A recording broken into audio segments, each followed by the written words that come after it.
Mulai. Assalamualaikum warahmatullahi wabarakatuh. Waalaikumsalam warahmatullahi wabarakatuh. Ya, terima kasih kepada yang masih mengikuti Zoom pada hari ini ya. Jadi supaya mempersingkat waktu, kita langsung saja hari ini kita sebelum memulai pembelajaran kita berdoa supaya ilmu yang kita dapatkan hari ini, pengetahuan yang kita dapatkan hari ini itu bermanfaat untuk kita. Doa dimulai.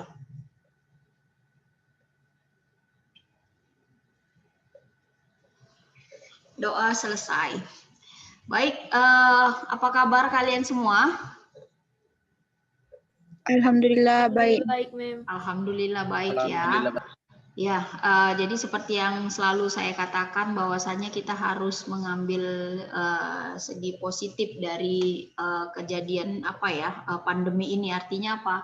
Artinya banyak waktu luang kita yang bisa kita pergunakan ya untuk belajar selama masa pandemi. Jadi selama masa pandemi ini bukan bermain-main, tetapi lebih banyak mengeksplor ilmu-ilmu kita, lebih banyak berlatih, sehingga apa? Sehingga waktu yang kita lalui sehari-hari itu bermanfaat. Nah, untuk hari ini kita akan masih membahas tentang pemerintahan Jepang. Kalau yang minggu lalu kita membahas itu tentang asal muasalnya Jepang itu mengikuti ikut di dalam kancah peperangan Perang Dunia Kedua. Nah, ini kita akan melihat ya awal pemerintahan fasis Jepang di Indonesia. Jadi kita akan bercerita nanti bagaimana si Jepang ini masuk ke Indonesia. Nah, minggu lalu juga sudah saya jelaskan secara ringkas ya, atau secara sedikit sekali tentang kenapa Jepang itu masuk ke Indonesia. Nah, ini akan kita ulang lagi ya, tetapi lebih mendalam lagi. Nah, jadi untuk indikator pembelajaran pada hari ini kita ingin menganalisis ya bagaimana si Jepang itu mempropagandakan dirinya itu sebagai saudara tua dan Pan Asia. Kemudian yang kedua adalah menganalisis pemerintahan militer, dan yang ketiga nanti kita akan menganalisis pemerintahan sipil. Nah, jadi seperti yang minggu lalu sudah saya jelaskan sedikit tentang bagaimana propaganda Jepang ketika dia bisa masuk ke Indonesia sampai dengan dia mengatakan sebagai dia saudara tua, kemudian dia merupakan Pan Asia, yang artinya Pan itu artinya pemimpin ya, pemimpin Asia. Nah, propaganda Jepang untuk masuk ke Asia itu sangat mudah sekali diterima oleh bangsa Asia. Karena apa? Bangsa Asia itu merasa bahwasannya Jepang memang berasal dari Asia dan memang merupakan saudara. Nah, masyarakat Indonesia atau penduduk Indonesia di Nusantara ya, ketika Jepang masuk ke Indonesia, mereka itu merasa bahwasannya Jepang ini adalah penolong mereka dari apa? Dari keterpurukan, dari penjajahan yang selama ini dilakukan oleh Belanda.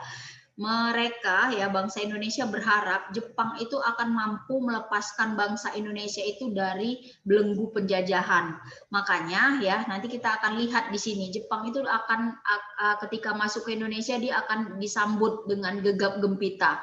Bahkan kalau kalian lihat dari background PPT yang saya tampilkan itu kalian lihat ya, itu adalah penyambutan tentara Jepang ya, penyambutan tentara Jepang oleh bangsa Indonesia. Artinya apa di sini? Artinya masyarakat Indonesia itu menganggap bahwasanya Jepang itu adalah penolong mereka.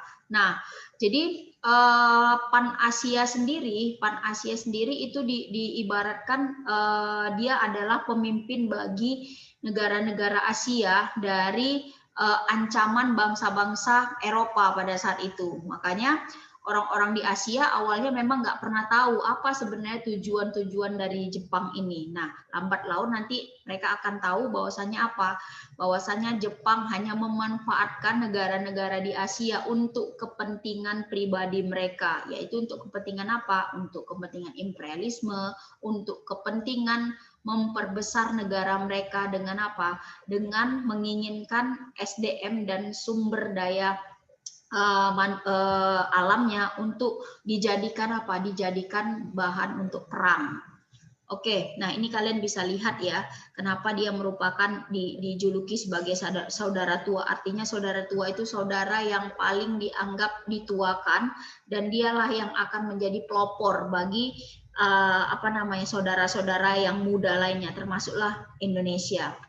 Nah, ini nanti kita akan lihat ya bagaimana kita akan membahas tentang penguasaan di Kepulauan Indonesia, kemudian yang seperti yang saya katakan tadi, selamat datang saudara tua, kemudian nanti bagaimana pemerintahan militer, sampai nanti pemerintahan sipil kita akan berbicara. Nah, sedikit mereview di minggu yang lalu. Di sini ketika penguasaan Indonesia itu dimulai ketika Jepang itu memberanikan diri untuk membom sebuah pelabuhan milik Amerika namanya Pearl Harbor. Ini ada filmnya juga. Nah, kalian bisa lihat ya. Nah, ketika dibom ini memang Amerika belum siap. Karena apa? Karena memang tidak ada ultimatum sebelumnya. Ini sudah saya jelaskan di minggu yang lalu. Nah, jadi nanti Jepang ini nanti akan menginvasi ya negara-negara yang memang kubu dari blok-blok Barat ya. Blok Barat itu termasuklah di Amerika, termasuk dia Belanda. Nah, merasa terancam Belanda nih akhirnya nanti akan membentuk ABDACOM dia. Nah, ABDACOM ini adalah kerjasama dari negara-negara di blok barat, meliputi dari Amerika, British, Dutch, Australia. Nah, ini nanti bermarkas di Lembang, kalian bisa lihat. Nah, nanti juga akan kalian lihat juga, ABDACOM ini juga tidak akan mampu untuk membendung serangan-serangan dari Jepang, yang akhirnya nanti ya, si Jepang itu menang terhadap Terhadap Belanda. Nah, karena memang pada saat itu keadaan mereka sedang lemah karena memang penyerangan-penyerangan yang dilakukan tanpa ultimatum-ultimatum sebelumnya. Nah, akhirnya ketika Belanda menyerah ditandai dengan sebuah perjanjian ya antara Jepang dan Belanda yang disebut dengan Perjanjian Kalijati. Nah, ini udah saya jelaskan juga, di mana nanti untuk dari Jepangnya itu diwakilkan oleh Jenderal Imamura, dan kalau dari Belandanya itu Jenderal Terpoorten ya. Nah, akhirnya nanti si Indonesia ini diserahkan kepada Jepang. Nah, setelah Indonesia diserahkan ke tangan Jepang, maka Indonesia itu merasa mereka bebas dari Dari Belanda. Wah, bebas katanya seperti itu. Nah, jadi penyambutan saudara tua atau penyambutan Jepang itu dikatakan oleh orang Indonesia dengan istilah banzai. Nah, banzai yang artinya itu adalah selamat datang untuk saudara tua. Nah, jadi istilah banzai ini sangat dieluh-elukan sekali pada masa kedatangan Jepang awal-awalnya. Karena itu tadi dia merasa bahwasanya Jepang ini adalah yang akan membebaskan mereka dari penjajahan. Nah, apalagi memang Jepang ini nanti akan memberikan angin segar untuk awal-awalnya. Apa angin segarnya? Angin segar di awal-awalnya adalah memberikan janji kemerdekaan bagi bangsa Indonesia. Yang kedua adalah memperbolehkan lagu Indonesia Raya. Ya, kemudian yang ketiga bendera Indonesia boleh dikibarkan, seperti itu. Ini adalah angin-angin segar ya yang ditiupkan di awal-awal kedatangan Jepang. Nah, padahal ini adalah sebuah taktik yang direncanakan Jepang untuk bisa diterima, kemudian dia juga dapat dukungan dari bangsa Indonesia yang waktu itu dia sangat membutuhkan dukungan itu, baik itu berupa tenaga manusianya ataupun tenaga alamnya. Nah, jadi untuk propaganda itu Jepang juga nanti akan membuat sebuah propaganda yang disebut dengan gerakan 3A, yang berarti Nippon Cahaya Asia, Nippon Pelindung Asia, dan Nippon Pemimpin Asia. Ini juga sudah kita bahas di minggu yang lalu sedikit ya. Nah, jadi ada beberapa propaganda yang tadi sudah saya bicarakan, dan ini saya simpulkan kembali ya, bagaimana Jepang itu bisa menarik simpati bangsa Indonesia. Yang pertama adalah Jepang itu mengaku bahwasanya dia adalah saudara tua bagi bangsa-bangsa di Asia. Nah, kemudian ya kita garis bawahi yang seperti yang saya katakan tadi. Dia berjanji akan membebaskan Asia dari penindasan bangsa Barat. Kemudian Jepang memperkenalkan semboyan gerakan 3A. Artinya adalah Jepang itu merupakan pemimpin dari Asia dan orang-orang Eropa nggak bisa berlaku sewenang-wenang terhadap warga di Asia, negara-negara di Asia, karena apa? Ada Jepang. Jadi artinya Jepang itu berkuasa. Nah, ini sebenarnya ada hubungannya juga dengan yang pertama ini ya. Nah, kemudian yang ketiga, Jepang menjanjikan kemudahan bagi bangsa Indonesia seperti janji menunaikan ibadah haji, kemudian menjual barang-barang dengan harga murah. Kemudian yang berikutnya, Jepang memperbolehkan pengibaran bendera merah putih bersama bendera Jepang Hinomaru. Dan yang terakhir, ini Jepang, rakyat Indonesia boleh menyanyikan lagu Indonesia Raya. Nah, ini adalah rangkuman yang tadi sudah saya katakan sebelumnya. Nah, bagaimana nanti ketika Jepang itu masuk ke Indonesia? Nah, apa yang dilakukannya? Yang pertama dilakukan oleh Jepang adalah ya, dia membentuk pemerintahan militer. Nah, perlu kalian ingat ya, ketika Jepang masuk di Indonesia dan ketika Jepang bercokol di Indonesia, dia menerapkan sistem pemerintahan ekonomi militer. Jadi dua-dua dapat, ekonominya dapat, kemudian tenaga manusianya di bidang militer dia juga dapat. Nah, jadi pembentukan militer yang diterapkan oleh Jepang itu semua masyarakat itu wajib militer bagi usia-usia yang sudah dianggapnya bisa untuk wajib militer. Usia berapa? Usia 12 tahun ke atas itu sudah wajib militer. Namun ya di sekolah-sekolah dasar Jepang juga sudah menerapkan pendidikan militer ya pada sekolah-sekolah yang ada di Indonesia. Artinya apa? Artinya Jepang itu sudah mempersiapkan diri untuk bangsa Indonesia supaya dia itu bisa nanti dikirim ke medan perang. Nah, jadi pembentukan pemerintah militer itu dimulai dari apa? Pemerintahan militer dibagi kepada angkatan darat ya, di mana nanti pada angkatan darat itu Jepang itu menunjuk ya Bukit Tinggi itu sebagai pusat dari pemerintahan angkatan darat untuk wilayah Sumatera. Kemudian nanti ada ditunjuk lagi pemerintahan angkatan darat lagi di Jawa dan Madura. Untuk pusatnya itu ada di Jakarta. Jadi di masing-masing daerah di Indonesia itu diangkat daerah-daerah ataupun pusat-pusatnya yang akan mendistribusikan atau yang akan membentuk sebuah pemerintahan militer. Nah, nanti di wilayah Nusa Tenggara Timur nanti bagian yang menjadi pusatnya adalah Makassar. Nah, seperti itu. Jadi membagi ke dalam 3 pemerintahan pusat militer ya.